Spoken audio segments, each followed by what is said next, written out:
El político Roberto Alejos Cámbara recordó que formó parte de la Asamblea Nacional Constituyente que promulgó la Constitución de 1985. Esta Carta Magna establece los derechos y deberes de los ciudadanos, la organización del Estado y los mecanismos destinados a proteger dichos derechos. En el contexto del 40 aniversario de la Constitución, Alejos destacó la importancia de que las nuevas generaciones conozcan su contenido para poder defender y exigir el respeto de sus derechos. ¿Tuvo su partido una propuesta de constitución o alguna temática que le interesara impulsar en el texto constitucional?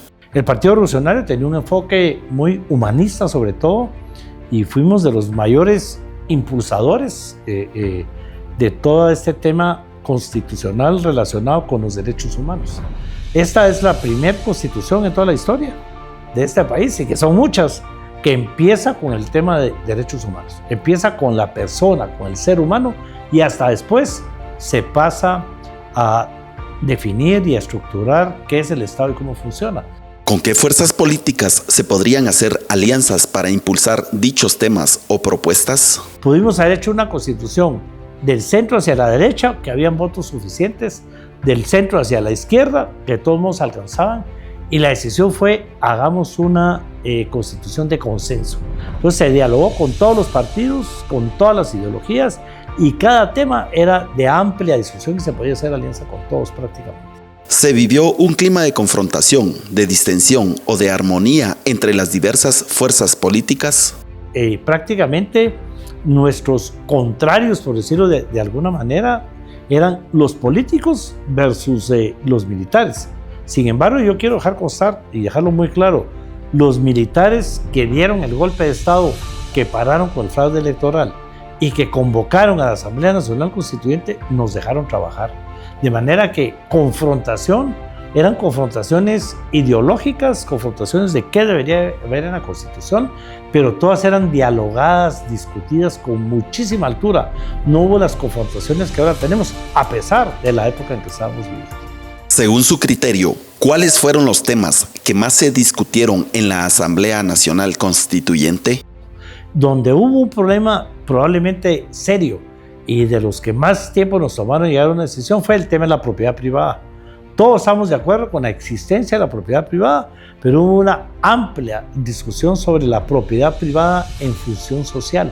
Al final de tantas, solo nosotros, los del Partido Revolucionario, con unos pocos más, paramos votando a favor de la propiedad privada en función social y el resto pararon aliándose en el artículo constitucional que hoy tenemos. Pues el artículo que históricamente nos costó más, históricamente nos confrontó, digamos, de alguna manera, pero jamás se va a comparar con lo que sucede ahora. Nuestras confrontaciones, repito, eran de debates ideológicos, de contenido, de fondo, académicas, de posturas realmente político-partidarias y nunca de choque y de acusarnos y maltratarnos unos a otros y mucho menos demandarnos o poner denuncias ante el Ministerio Público. Eso jamás se dio.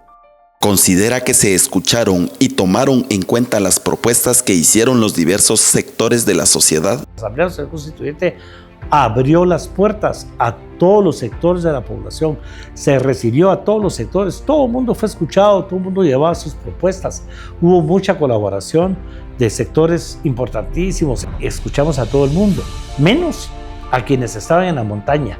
Por eso es que nos hace falta introducir a la Constitución lo que está en los acuerdos de paz, porque ese sector no fue escuchado.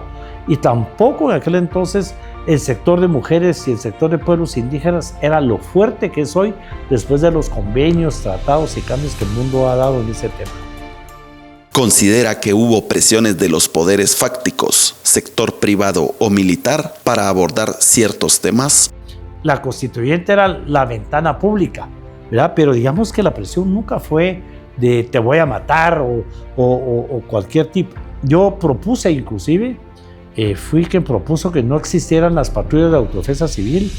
Los jóvenes nos opusimos al reclutamiento obligatorio y el ejército en aquel entonces, los militares estaban al frente, ¿verdad? El coronel Páez, para un nombre exacto, lo que hicieron fue una audiencia pública en la asamblea, con la prensa presente para tratar de convencernos de que eso se tenía que quedar, pero nunca una presión. al grado de que no pasó, a pesar de su exposición, de su petición, de la Oficina de Servicio Civil del Ejército, pues se quedó, no al reclutamiento obligatorio, forzado, y tampoco no a las patrullas de autodefensa civil. Para dar un ejemplo de que las presiones que se daban, pues son las presiones lógicas, pero jamás presiones de otra índole como ahora, donde el crimen organizado, el narcotráfico, los financistas y todos están atrás de cualquier decisión, ¿verdad? ¿Cuál considera que fue el mayor avance en la temática constitucional en relación a las constituciones anteriores? Son muchas. Primero, nosotros presumimos que esta Constitución tiene un respaldo enorme porque el 85% de la población salió a votar. Dos, en realidad es prácticamente la primera Constitución donde todos sus integrantes son electos de forma directa por la población. Las anteriores eran como designados los integrantes de la Asamblea Nacional Constituyente. Tres, fue multipartidaria, que nos obligó a un gran acuerdo y al final se convirtió en una refundación del Estado. Lo más innovador de esa constituyente fue crear la figura del Procurador de los Derechos Humanos, que no existía, fortalecer ese Tribunal Supremo Electoral que había sido creado para esa Asamblea Nacional Constituyente, la Corte de Constitucionalidad como un órgano encargado de defender a la población del funcionario público, para que el funcionario no viole la Constitución. De manera que esas figuras no existían y vinieron a fortalecer el sistema al darle ese sistema de pesos y contrapesos como comúnmente se le llama, pero realmente son órganos de control y fiscalización del propio Estado. ¿Considera que se necesitan reformas constitucionales? ¿De qué tipo o de qué temas? Nosotros tenemos que admitir, los constituyentes, que hay temas que no nos atrevimos a meter o que no pudimos meterles y que es momento de hacerlos. Reconocemos que las reformas del 93 fueron desastrosas y habría que reformar la Constitución para quitarlas, ¿verdad? Y tres, la Constitución merece tener temas de que se discutieron en los acuerdos de paz que no los tienen. Y por último, necesitamos una Constitución que esté actualizada. Vamos a cumplir 40 años, el mundo ha cambiado muchísimo en 40 años. Diario de Centroamérica, trabajamos para informarte como debe ser.